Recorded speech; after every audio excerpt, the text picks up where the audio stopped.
പരിശുദ്ധ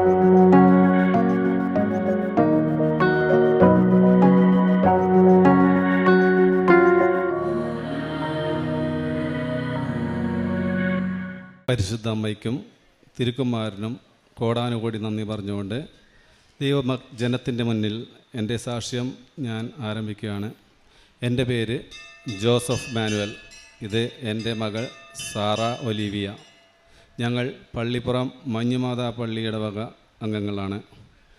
പരിശുദ്ധ അമ്മ വഴി ഞങ്ങൾക്ക് ലഭിച്ച അനുഗ്രഹങ്ങൾക്ക് സാക്ഷ്യം പറയാനാണ് ഞങ്ങളിവിടെ നിൽക്കുന്നത്.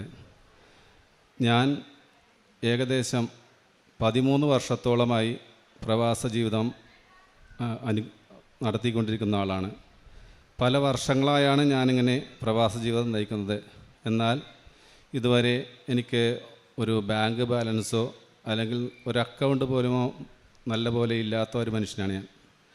അങ്ങനെ ഞാൻ 2019 വലിയ പ്രാരാബ്ധ പ്രശ്നങ്ങളൊന്നും ഇല്ലെങ്കിലും ഇവിടെ വന്ന് ഉടമ്പടി എടുക്കുവാൻ എന്നെ അമ്മ ഇങ്ങോട്ട് ക്ഷണിച്ചു.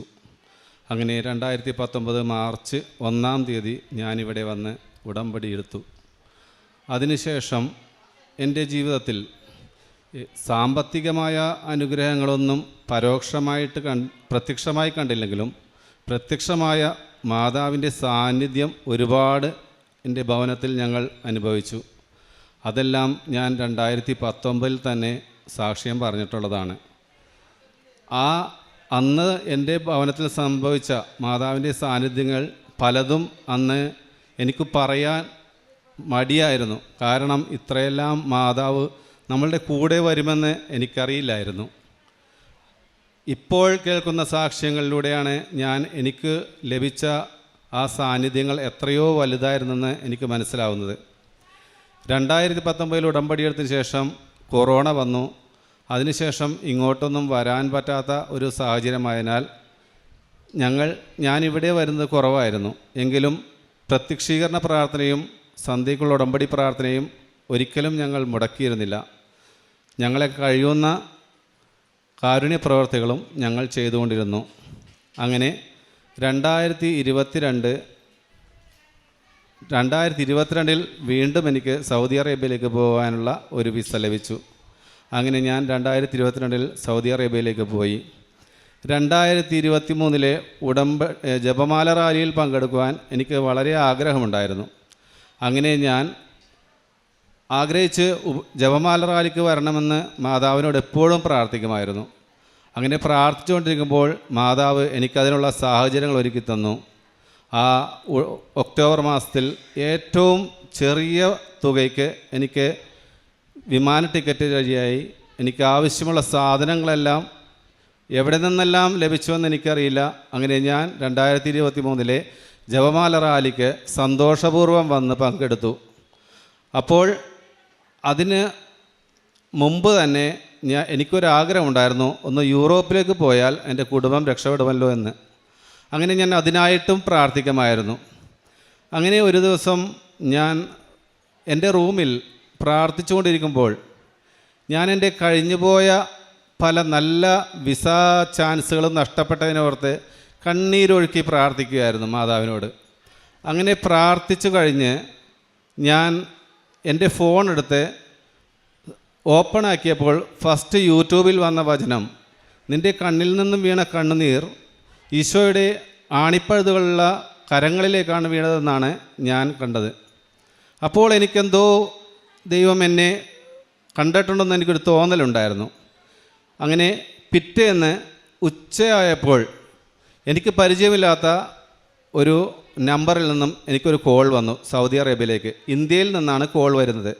സാധാരണ എനിക്ക് പരിചയമില്ലാത്ത നമ്പറുകളൊന്നും അറ്റൻഡ് ചെയ്യാറില്ല. എന്നാൽ അന്ന് ഞാൻ ആ കോൾ അറ്റൻഡ് ചെയ്തപ്പോൾ കേരളത്തിലെ ഒരു ട്രാവൽ ഏജൻസി എന്നെ വിളിക്കുകയായിരുന്നു. അതിനു മുമ്പ് ഒരു കാര്യം പറയാൻ മറന്നുപോയി. ഞാൻ ഫേസ്ബുക്കിലൂടെയെല്ലാം യൂറോപ്പ് വിസയ്ക്കായി ഒരുപാട് ട്രൈ ചെയ്തുകൊണ്ടിരുന്നു. അന്നെല്ലാം എനിക്കൊരു പ്രശ്നമുണ്ടായിരുന്നത്, എനിക്ക് ഏജ് 45 എബവ് ആയിരുന്നു. അപ്പോൾ അവർ എല്ലാവരും പറയും 45 വയസ്സിന് മേലെ പ്രായമുള്ളവരെ ഞങ്ങൾക്ക് വേണ്ട എന്ന്. എനിക്കാണെങ്കിൽ 50 വയസ്സും കഴിഞ്ഞു. അങ്ങനെ ഇരിക്കുമ്പോഴാണ് ഞാൻ ഈ പ്രാർത്ഥിച്ചതും മാതാവ് എന്നെ കേട്ടതും.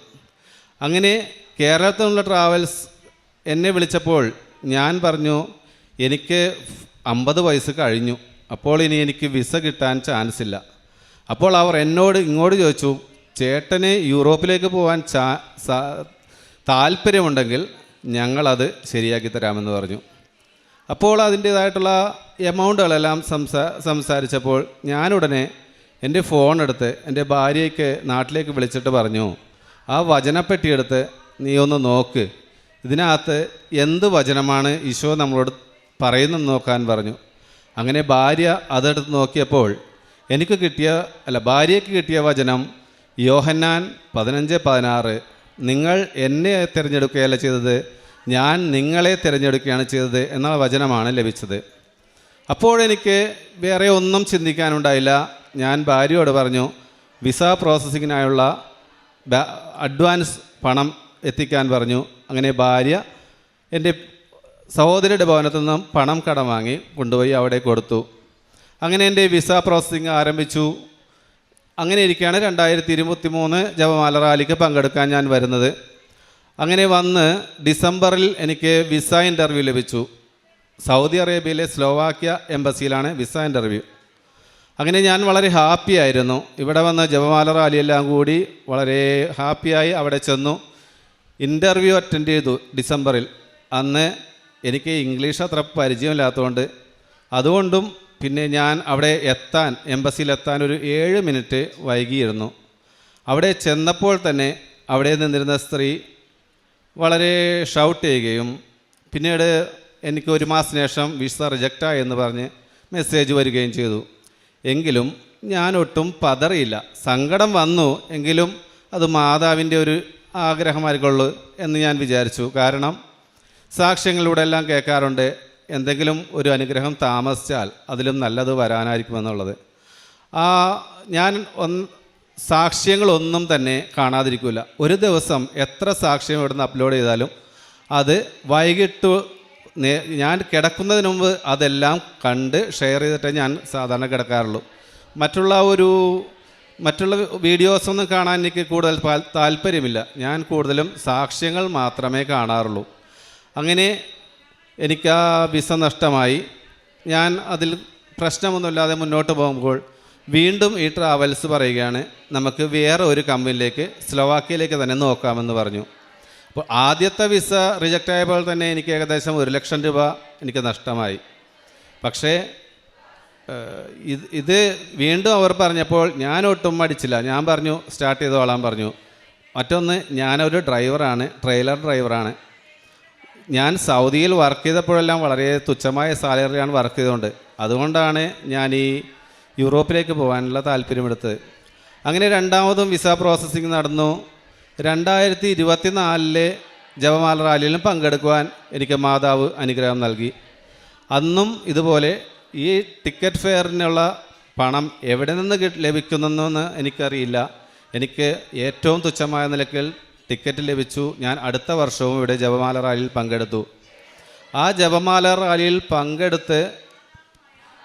പങ്കെടുത്ത് ഞാൻ തിരിച്ചു പോയപ്പോൾ എനിക്ക് വീണ്ടും അടുത്ത വിസയ്ക്കായി അവർ റെഡിയാക്കി. അവർ പറഞ്ഞു, ഇനി സൗദി അറേബ്യയിലെ എംബസിയിൽ നോക്കണ്ട, നമുക്ക് ഡൽഹിയിൽ നോക്കാമെന്ന് പറഞ്ഞു. അങ്ങനെ കഴിഞ്ഞ ജനുവരി ആയപ്പോഴേക്കും എനിക്ക് മെസ്സേജ് വന്നു, മാർച്ച് 10-ാം തീയതി വിസ ഇൻ്റർവ്യൂ നടത്തണം, ഡൽഹിയിലാണെന്ന് പറഞ്ഞു. അങ്ങനെ ഞാൻ വീണ്ടും അവിടെ നിന്ന് ലീവ് എടുത്ത് ഡൽഹിയിലേക്ക് പോയി. ഡൽഹിയിലേക്ക് പോകാനായി ഇവിടെ വന്ന് ആദ്യം അച്ഛനെ കണ്ട് അനുഗ്രഹം വാങ്ങിക്കണം എന്നുള്ളൊരു ഉദ്ദേശത്തോടെ ഞാനിവിടെ വന്നു. അങ്ങനെ ഞാനന്ന് വന്ന ദിവസം എപ്പോഴും എനിക്കൊരു 7 എന്നുള്ളൊരക്കം എന്നെ ചേസ് ചെയ്യുന്നുണ്ട്. അപ്പോൾ ഇവിടെ വന്ന് എനിക്ക് ടോക്കൺ കിട്ടിയത് 7ാമത്തെ നമ്പർ. അപ്പോൾ ഞാൻ വിചാരിച്ചു, രാവിലെ തന്നെ ഈ ബ്ലെസ്സിങ് വാങ്ങിച്ച് പോകാമെന്ന് വിചാരിച്ചു ഞാനിവിടെ വന്ന് നിന്നു. അന്ന് അച്ഛൻ വന്നത് ഉച്ചയ്ക്ക് 2 മണി കഴിഞ്ഞപ്പോഴായിരുന്നു. പക്ഷേ എനിക്കൊരു പരാതി ഉണ്ടായില്ല. ഞാൻ ആ റൈറ്റ് സൈഡിൽ മാറി അവിടെ ഇരുന്നു. ആദ്യം രോഗികളെല്ലാം ബ്ലെസ് ചെയ്തു. അതിനുശേഷം ഇൻ്റർവ്യൂക്കാരെ വിളിച്ചപ്പോൾ വൈകിട്ട് ഒരുപാട് ലേറ്റായി. അപ്പോൾ ഞങ്ങളോട് ലൈനായിട്ട് നിൽക്കാൻ പറഞ്ഞു. അച്ഛന് കൂടുതൽ ടൈമില്ല, അച്ഛൻ ക്ഷീണിതനായിരുന്നു. അപ്പോൾ ലൈനായി നിന്നപ്പോൾ ഞാൻ നിൽക്കുന്നത് 7ാമത്തെ ആളായിട്ട് തന്നെ. അങ്ങനെ അച്ഛൻ എന്നെ ബ്ലെസ് ചെയ്ത് വിട്ടു. ഞാൻ ഡൽഹിയിലേക്ക് പോയി. ഡൽഹിയിൽ പോയി മാർച്ച് 10 ഇൻ്റർവ്യൂവിന് ചെല്ലുമ്പോൾ ഞാൻ പറഞ്ഞു, മാതാവേ നീ എൻ്റെ കൂടെ വരണം. എൻ്റെ അടുത്ത് പണമൊന്നുമില്ല, എങ്കിലും ഞാൻ യൂറോപ്പിലേക്ക് പോകണമെന്നുള്ള ഒരു ആഗ്രഹത്തോടെ, പിന്നെ എൻ്റെ കുടുംബം ഒന്ന് രക്ഷപ്പെടുത്തണമെന്നുള്ള ഒരു ആഗ്രഹത്തോടും കൂടെയാണ് ഞാൻ പോകുന്നത്. അപ്പോൾ എൻ്റെ കൂടെ വരണമേ മാതാവേ എന്ന് പറഞ്ഞാണ് ഞാനവിടെ പോയത്. അപ്പോൾ ഞങ്ങൾ 10 പേരുള്ളൊരു ഗ്രൂപ്പായിട്ടാണ് ഡൽഹിയിൽ ചെന്നു. രാവിലെ BLSലേക്ക് ചെന്നു. അവിടെ ചെന്ന് കഴിഞ്ഞപ്പോൾ 10ാമത്തെ ആളിൽ 7ാമത്തെ ആളായിട്ട് ഞാൻ അകത്തേക്ക് കയറി. ഓഫീസിനകത്ത് ചെന്നു, ടോക്കൺ കിട്ടി. അങ്ങനെ വെയിറ്റ് ചെയ്തുകൊണ്ടിരുന്ന് അപ്പോൾ ഞാൻ അവിടെ ഇരുന്നു പ്രത്യക്ഷീകരണ പ്രാർത്ഥനയും വിശ്വാസ പ്രമാണമെല്ലാം ചൊല്ലിക്കൊണ്ടിരുന്നു. ഉടമ്പടി ഉപ്പ് ഒരു ആരും ചവിട്ടാത്ത സ്ഥലത്ത് ഇട്ട് ഞാൻ അവിടെ ഇരുന്ന് പ്രാർത്ഥിച്ചു. അപ്പോൾ ഞാൻ ആ ഓഫീസിനകത്തേക്ക് കയറിയപ്പോൾ എനിക്ക് മാതാവിൻ്റെ ഏറ്റവും വലിയൊരു സാന്നിധ്യമാണ് അവിടെ കാണിച്ചു തന്നത്. ആ ഓഫീസിനകത്ത് അടിച്ചിരിക്കുന്ന കളറ് ഈ മാതാവിൻ്റെ താഴെ കൊടുത്തിരിക്കുന്ന നീല കളർ പോലെ ഒരു ഓളം, ഒരു വേവ്സ് വന്ന പോലെ ആഷ് കളറാണ് കൊടുത്തിരിക്കുന്നത്. അപ്പോഴേ എനിക്ക് മനസ്സിലായി മാതാവ് ഇവിടെയും വന്നിട്ടുണ്ടെന്ന്. അങ്ങനെ ഞാൻ ഇൻ്റർവ്യൂവിന് ചെന്നു. ഇൻ്റർവ്യൂ അത് മറ്റേ എംബസി പോലെ ഇംഗ്ലീഷൊന്നുമല്ല. അപ്പോൾ അതിൻ്റെ പേരിൽ എനിക്ക് കുറേ ആശ്വാസം ഉണ്ടായി. പക്ഷേ എൻ്റെ പാസ്പോർട്ട് കണ്ടപ്പോൾ അവർ നോക്കിയപ്പോൾ എൻ്റെ പാസ്പോർട്ടിന് ഏകദേശം 9 മാസം മാത്രമേ വാലിഡിറ്റി ഉള്ളൂ. അപ്പോൾ അവർ പറഞ്ഞു 1 വർഷത്തിൽ കുറവ് വാലിഡിറ്റി ഇല്ലാത്ത പാസ്പോർട്ടിൽ വിസ അടിക്കാൻ ചാൻസ് ഇല്ല. അങ്ങനെ ആ ഓഫീസിൽ അന്ന് ഇൻ്റർവ്യൂവിന് വന്ന എല്ലാ ആളുകളും പോയി തീരുന്നത് വരെ ഞാൻ അവിടെ കാത്തു നിന്നു. അവിടെയുള്ള ഓഫീസർമാർ പരസ്പരം അങ്ങോട്ടും ഇങ്ങോട്ടും ആലോചിച്ച് എൻ്റെ പാസ്പോർട്ട് അവിടെ തന്നെ തിരിച്ചു തരുമോ എന്നുള്ളൊരു ഭയത്തിൽ എൻ്റെ ഒരു മാനുഷികമായുള്ള സംശയം നിമിത്തം ഞാൻ വീണ്ടും വിശ്വാസ പ്രമാണവും പ്രത്യക്ഷീകരണ പ്രാർത്ഥനയും ചെല്ലാണ്. മാതാവേ എന്നെ ഇവർ ഒഴിവാക്കി വിടുമോ? ഞാൻ ഇവിടുന്ന് ഫ്ലൈറ്റിന് ടിക്കറ്റ് എടുത്താണ് പോയേക്കണത്. ഇത് വലിയ പ്രതീക്ഷയിലാണ് പോയേക്കണത്. അപ്പോൾ എനിക്ക് നഷ്ടപ്പെടുമോ എന്നുള്ള ഒരു ഭയത്തോടെ ഞാൻ അവിടെ നിന്ന് പ്രാർത്ഥിച്ച് ലാസ്റ്റ് ആളായിട്ട് ഒരു 5 മണിയായിട്ടുണ്ടാവും വൈകിട്ട് എൻ്റെ പാസ്പോർട്ട് അവർ അക്സെപ്റ്റ് ചെയ്തു. എല്ലാ ഡോക്യുമെൻസും വാങ്ങി ഏറ്റവും അവസാനത്തെ ആളായിട്ട് ഞാൻ ആ ഓഫീസിൽ നിന്ന് ഇറങ്ങി. അങ്ങനെ തിരിച്ചു പോന്നു. ഏപ്രിൽ 10 എനിക്ക് പാസ്പോർട്ട് കൊറിയറിൽ വന്നു. നോക്കിയപ്പോൾ പരിശുദ്ധ അമ്മയുടെ സഹായം അതിനകത്ത് സ്റ്റാമ്പ് ചെയ്തിട്ടുണ്ടായിരുന്നു. എനിക്ക് സ്ലോവാക്യയിലേക്ക് ഡ്രൈവർ വിസ ലഭിച്ചു. അങ്ങനെ ഞാൻ ആ വിസയുമായിട്ട് വളരെ സന്തോഷത്തോടുകൂടി ഇവിടെ വന്നു. മാതാവിനെ കാണിച്ചു, നന്ദി പറഞ്ഞു. പിന്നെ ഒരുപാട് അനുഗ്രഹങ്ങളുണ്ട്. അതെല്ലാം പറയാനിവിടെ സമയപരിമിതി മൂലം പറയുന്നില്ല. പിന്നെ ഇതെൻ്റെ മോള്, ഞാനിവൾക്ക് വേണ്ടി നിയോഗം വെച്ചിരുന്നു. ഇവൾ BSc നഴ്സിംഗ് 2nd ഇയറിലേക്കായിരിക്കുന്നു. എഴുതിയ പരീക്ഷകളെല്ലാം ഈ മകൾ എപ്പോഴും കരച്ചിലാണ്. അപ്പോൾ ഞാൻ ഫെയിലായി പോവും. പക്ഷേ ഫസ്റ്റ് സെമസ്റ്ററിൽ ഫസ്റ്റ് ക്ലാസ്സോടെയും സെക്കൻഡിൽ ഡിസ്റ്റിങ്ഷനോടെയും പാസ്സാകാൻ മാതാവ് അവളെ അനുഗ്രഹിച്ചു. അടുത്തായിട്ട് എൻ്റെ പ്രേക്ഷിത പ്രവർത്തനമാണെങ്കിൽ ഞാൻ 19 മുതൽ ഇവിടെ വരുമ്പോൾ പ്രേക്ഷിത പ്രവർത്തനം നല്ല ഉഷാറായിട്ടൊക്കെ ചെയ്തിരുന്നു. പേപ്പറെല്ലാം വാങ്ങി വളരെ റിസ്ക് എടുത്ത് ഞാൻ കൂടുതൽ തമിഴ് പത്രങ്ങളും തമിഴ് പത്രം കൂടുതൽ ഞങ്ങൾ ഫിഷിംഗ് ഏരിയ അതിൻ്റെ പേരിൽ തമിഴന്മാർ അവിടെ നിറയുള്ളതിൻ്റെ ബോട്ടുകളിലെല്ലാം വെളുപ്പിനെല്ലാം പോയി കയറി പേപ്പറെല്ലാം കൊടുക്കുമായിരുന്നു. അന്ന് അത് കൊടുത്തിരുന്നപ്പോൾ മാതാവിൻ്റെ സാന്നിധ്യം വളരെയധികം എനിക്കുണ്ടായിരുന്നു. ഞങ്ങൾ വളരെ ഹാപ്പി ആയിരുന്നു. അതിനുശേഷം കൊറോണ വന്നു, ഇങ്ങോട്ടൊന്നും വരാൻ പറ്റാതെയായി. പിന്നെ ഞാൻ രണ്ടാമത് ഇവിടെ വന്ന് NRI അക്കൗണ്ട് എടുത്തു. അപ്പോഴെല്ലാം പേപ്പർ വാങ്ങിക്കൽ കുറവായിരുന്നു. പക്ഷേ എൻ്റെ ഫസ്റ്റ് വിസ റിജക്റ്റ് ആയപ്പോൾ എനിക്കൊരു തോന്നലുണ്ടായി, എനിക്ക് പ്രേക്ഷിത പ്രവർത്തനം ഒന്നും കൂടി സൂപ്പറായി ചെയ്യണമെന്ന്. അങ്ങനെ ഞാൻ 2024 ജപമാല റാലിക്ക് നാട്ടിൽ വന്നപ്പോൾ ഞാൻ ഫസ്റ്റ് ഒരു 15 കെട്ട് പേപ്പറുമായിട്ട് ഞങ്ങളുടെ നാട്ടിൽ നിന്നും തമിഴ്നാട്ടിലെ തീരദേശ സ്ഥലമായ കുളച്ചലിലേക്ക് പോയി. അങ്ങനെ വൈകിട്ട് ഞാൻ അവിടെ ചെന്നു, രാത്രി സ്റ്റേ ചെയ്തു അവിടെ ഹോട്ടലിൽ. പിറ്റേന്ന് പേപ്പറെല്ലാം വിതരണം ചെയ്ത് അടുത്ത വൈകിട്ടുള്ള ബസ്സിന് പോന്നു, രാവിലെ വീട്ടിലെത്തി. അങ്ങനെ ഞാൻ പോന്നു. അപ്പോഴെനിക്ക് തോന്നി ആ ഒരു മാസം കൊടുത്ത്, അപ്പോൾ എൻ്റെ അടുത്ത് വലിയ ബാങ്ക് ബാലൻസ് ഒന്നുമില്ല, തൽക്കാലം ജീവിക്കാനുള്ള വകുപ്പ് മാത്രമേ ഉള്ളൂ. അങ്ങനെ അടുത്ത മാസവും എനിക്കൊരു തോന്നലുണ്ടായി, ഒരു 15 കെട്ട് പേപ്പറും കൂടി കുളച്ചലിലേക്ക് പോകണമെന്ന്. പക്ഷേ എൻ്റെ കയ്യിൽ അതിനുള്ള പണമില്ല. കാരണം അവിടെ ചെന്ന റൂം എടുത്തു കഴിഞ്ഞാൽ 700-800 രൂപ റൂം വാടക വരും.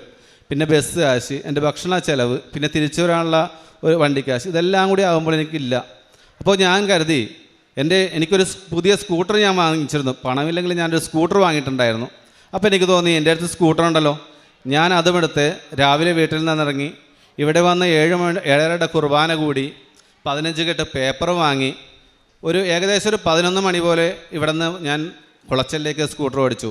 എൻ്റെ നാട്ടിൽ നിന്ന് ഏകദേശം 320 കിലോമീറ്റർ ദൂരമുണ്ട് കുളച്ചലിലേക്ക്. അങ്ങനെ ഞാൻ ഇവിടെ നിന്ന് പോയി വഴിനീളെ മലയാളം പേപ്പർ കുറച്ച് വാങ്ങിച്ചിട്ടുണ്ടാവുള്ളൂ. 3-4 കെട്ട് 3 കെട്ട് തന്നെ വാങ്ങിയിട്ടുണ്ടായുള്ളൂ. അത് ഞാൻ ചില ഓട്ടോ സ്റ്റാൻഡിലൊക്കെ നിർത്തി കൊടുത്തു. പിന്നെ നേരെ വൈകിട്ട് 4:30 മണിയോടെ ഞാൻ കുളച്ചലിലെത്തി ഈ 15 കെട്ട് പേപ്പർ ഞാനവിടെ കൊടുത്തു. വീടുകളിലും പള്ളികളിലും കാണുന്ന അവിടെ തമിഴ്നാട്ടുകാർ നമ്മൾ പേപ്പർ കൊടുത്താൽ ഏറ്റവും വലിയ അനുഗ്രഹം. തമിഴ്നാട്ടിലെ മക്കൾ തീരദേശത്തുള്ളവർ മരിയൻ ഭക്തരാണ്. നമ്മൾ ഈ കൃപാസനത്തിലെ പേപ്പറാണെന്ന് പറഞ്ഞാൽ അവർ നമ്മുടെ അടുത്ത് ഓടി വരും ഈ പേപ്പർ വാങ്ങിക്കാൻ. അങ്ങനെ ഞാൻ വൈകിട്ട് ഏകദേശം 5:30-6 മണിയോടെ പേപ്പർ കൊടുത്തു. അവിടെ നിന്ന് തിരിച്ചോടി ഇങ്ങോട്ട് ഓടി ഏകദേശം 11 മണിയോളം അവിടെ ഈ നടയിൽ വന്നു. അപ്പോൾ ഇവിടെ എല്ലാം കാലിയാണ്. ഞാൻ ആ മാതാവിൻ്റെ മുമ്പിൽ വണ്ടി നിർത്തി കുറച്ച് നേരം പ്രാർത്ഥിച്ചു. മാതാവിനോട് ടാറ്റ പറഞ്ഞു. മാതാവേ, ഇനി എൻ്റെ അടുത്ത് പൈസ ഒന്നുമില്ല, ഇനി പ്രേക്ഷിത പ്രവർത്തനം ചെയ്യാനുള്ള കണ്ടീഷനൊന്നും എൻ്റെ അടുത്തില്ല, ഞാനിനി തിരിച്ചു പോവുകയാണ് സൗദിയിലോട്ട്. അങ്ങനെ പറഞ്ഞാണ് ഞാൻ പോയപ്പോഴാണ് ഇപ്പോൾ എനിക്ക് വിസ എല്ലാം സ്റ്റാമ്പ് ചെയ്ത് വന്നത്. കാരണം മാതാവിന് മനസ്സിലായി. അതിനു മുമ്പ് 2 ദിവസം മുമ്പ് ഞാനും എൻ്റെ മോളും വീട്ടിൽ ക്ലീൻ ചെയ്തുകൊണ്ടിരിക്കുമ്പോൾ വീണ് എൻ്റെ നടുവേദന ഉണ്ടായിരുന്നു. ഞാൻ ആ നടുവേദന എനിക്കിരിക്കാൻ വയ്യായെങ്കിലും ഞാൻ 700-750 കിലോമീറ്റർ വണ്ടി ഓടിച്ച് രാത്രി 2 മണിക്ക് ഞാൻ വീട്ടിലെത്തി പ്രേക്ഷിത പ്രവർത്തനം ചെയ്ത്. അങ്ങനെ ആ പ്രേക്ഷിത പ്രവർത്തനവും എന്നെ മാതാവിനിൽ സഹായം ലഭിച്ചു. അടുത്തായി കാരുണ്യ പ്രവർത്തികളാണെങ്കിൽ ഞങ്ങൾ ഇടയ്ക്കൊക്കെ 2-3 പ്രാവശ്യം ഹോസ്പിറ്റലുകളിൽ ഭക്ഷണം കൊടുത്തിട്ടുണ്ട്, അല്ലാതെ എപ്പോഴും കൊടുത്തിട്ടില്ല. പിന്നെ ഞങ്ങളുടെ മുമ്പിൽ ആര് സഹായത്തിന് അഭ്യർത്ഥിച്ചാലും ഞങ്ങൾ കൊടുക്കും. ഫേസ്ബുക്കിലൂടെ എല്ലാം ആർക്കെങ്കിലുമൊക്കെ ഞങ്ങളെ കൊണ്ടാവുന്ന സഹായം ചെയ്യും. അതുപോലെ ഞങ്ങളുടെ അയൽവക്കത്തെ എല്ലാവരും എന്തെങ്കിലും അസുഖങ്ങളൊക്കെ ഉണ്ടെങ്കിൽ ഞങ്ങളെ കൊണ്ടാവുന്നത് ഞങ്ങൾ ചെയ്യും. പിന്നെ എനിക്ക് ജീവിതത്തിലുണ്ടായ മാറ്റം, ഞാൻ എല്ലാ ദിവസവും പരിശുദ്ധ ബലിയിൽ പങ്കെടുക്കും. അത് എത്ര കാറ്റും മഴയും എന്താണെങ്കിലും ഞാൻ പോകും. 5 മണിക്ക് എഴുന്നേറ്റ് പ്രത്യക്ഷ പ്രാർത്ഥനയും നമ്മുടെ അച്ഛൻ്റെ ഡെയിലി ബ്ലെസ്സിങ്ങും കണ്ടു കഴിഞ്ഞാൽ പിന്നെ എനിക്ക് പള്ളിയിലേക്ക് പോകണം. ഞാൻ അങ്ങനെ പോയി കുർബാന കൂടും, ദിവ്യകാരുണ്യം സ്വീകരിക്കും, 2 ആഴ്ച എത്തുമ്പോൾ കുമ്പസാരിക്കും. അങ്ങനെ ഞങ്ങളുടെ കുടുംബത്തിന് വളരെ സമാധാനമുള്ളൊരു അന്തരീക്ഷത്തിലേക്ക് ഞങ്ങളിപ്പോൾ കടന്നുകൊണ്ടിരിക്കുകയാണ്. മാതാവും ഈശോയും വഴി ഞങ്ങൾക്ക് ലഭിച്ച എല്ലാ നന്മകൾക്കും 1 കോടി നന്ദി അർപ്പിച്ചുകൊണ്ട് ഞാൻ എൻ്റെ വാക്ക് നിർത്തുന്നു.